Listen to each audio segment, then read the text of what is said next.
국가체제가 아닌 족장체제를 우리는 토우국이라 부릅니다. 아부다비 토우국, 두바이 토우국, 샤르자 토우국, 아즈만 토우국, 우밀쿠아인 토우국, 라스일카이마 토우국, 푸자이라 토우국, 이렇게 7개 토우국으로 이루어진 연방 국가가 바로 아랍에미리트입니다.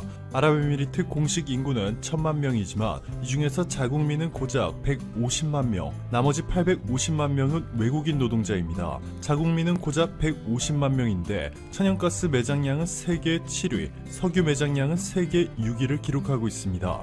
이러한 축복받은 환경 덕분에 아랍에미리트 국민들의 PPP 기준 1인당 GDP는 상상을 초월합니다. 세계은행이 공개한 자료에 따르면 아랍에미리트 국민들의 1인당 GDP는 한때 1억 원을 넘어서기도 했습니다. 이뿐만이 아니라 모든 복지 혜택이 무료로 제공되며 아랍에미리트 외 미국이나 독일 등 해외에서 치료를 받아야 할 경우 환자뿐만 아니라 환자의 가족들까지 비행기 티켓, 병원비, 숙박비 등을 모두 제공받고 있습니다. 집을 지을 땅을 무료로 나눠주는 것은 물론이고 상상을 초월하는 양육 지원비를 받을 수 있습니다. 자, 그런데 이렇게 부유한 국가 아랍에미리트에게도 큰 고민거리가 하나 있습니다. UAE의 GDP를 다시 한번 보시면 2005년에는 1인당 GDP가 1억 원을 돌파하며 호황을 누렸지만 석유 가격이 급락한 이후 2019년에는 7만, 지난해에는 6만 달러대까지 추락했습니다. 전기차가 빠른 속도로 상용화되고 있고 유럽을 중심으로 새로운 미국 대통령 바이든까지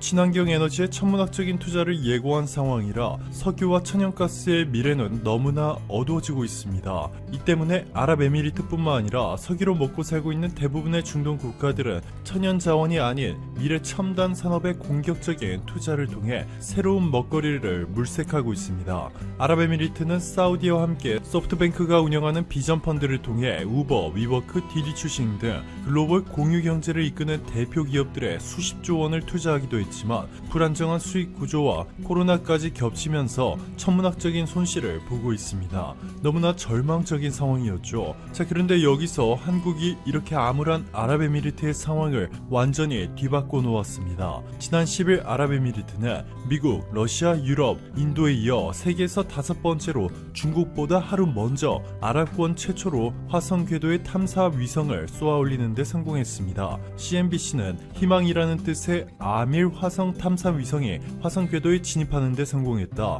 아랍에미리트가 역사를 만들었다. 두바이의 모하메드 빈 라사드 우주센터 지상통제팀이 환호성을 터뜨렸다 보도했습니다. 자, 그런데 여기서 놀라운 점은 바로 아랍에미리트 국민들이 한국에 고마워하고 있다는 것이죠. 사실 12년 전만 하더라도 아랍에미리트는 우주산업 최후진국이었습니다. 이 나라가 과연 우주산업에 관심은 있는지조차 몰랐던 그런 상태였죠. 아랍에미리트에 놀라운 기적이 생기기 시작한 것은 2009년 우주 후진국이었던 아랍에미리트가 한국의 도움을 받아 소형 위성 두바이셋 1호를 쏘아 올리는 데 성공했고 이후 한국 기업으로부터 배운 기술력을 바탕으로 4일 전 지난 수십 년 동안 천문학적인 돈을 쏟아부은 중국보다 더 먼저 화성 탐사 위성을 궤도에 진입시켰습니다. UAE 탐사선은 화성 궤도를 돌며 대기를 정밀 분석해 세계 최초로 화성 전 지역의 1년간 계절과 날씨 변화를 관찰할 수 있기 때문에 현재 전 세계 학계가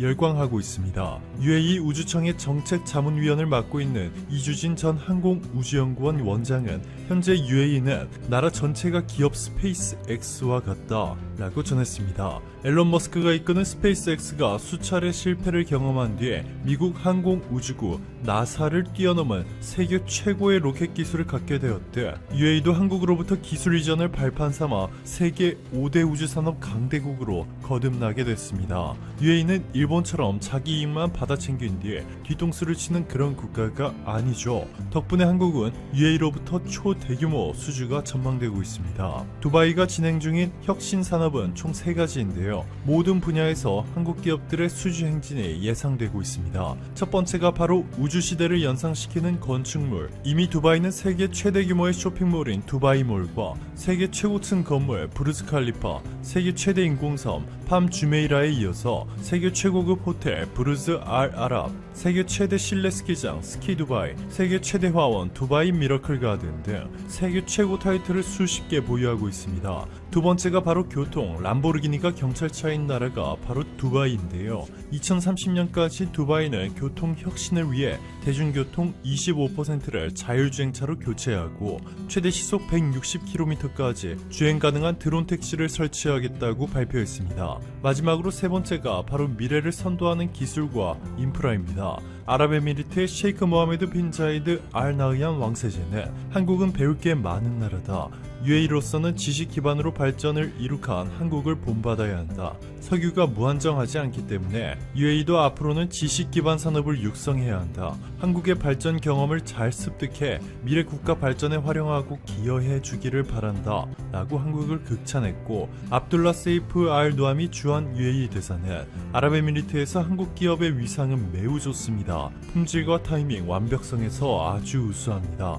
UAE는 한국 기업과의 협력을 원하며 이들을 다른 우호국들에게도 추천할 것입니다. UAE에게 있어서 에너지, 건설, 제조, 행정, 훈련, 보건 및 다양한 분야에서 한국 기업과의 협력은 굉장히 즐거운 경험이다. 또한 모든 분야에서 한국 중소기업들이 UAE 기업들과 협력한다면 항상 환영할 준비가 되어 있다. 라며 한국 기업들이 UAE에 올 경우 누릴 수 있는 여러 가지 특혜들에 대해 설명했습니다.